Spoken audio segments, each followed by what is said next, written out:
بسم اللہ الرحمن الرحیم۔ السلام علیکم ورحمۃ اللہ وبرکاتہ۔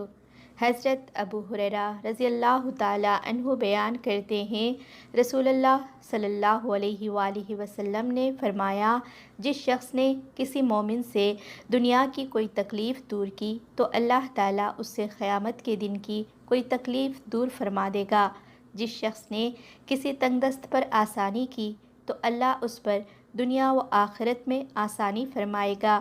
جس نے کسی مسلمان کی عیب پوشی کی تو اللہ اس کی دنیا و آخرت میں عیب پوشی فرمائے گا۔ اللہ بندے کی مدد فرماتا رہتا ہے جب تک بندہ اپنے بھائی کی مدد کرتا رہتا ہے۔ اور جس شخص نے طلب علم کے لیے کوئی سفر کیا تو اللہ اس وجہ سے اس کے لیے راہ جنت آسان فرما دیتا ہے۔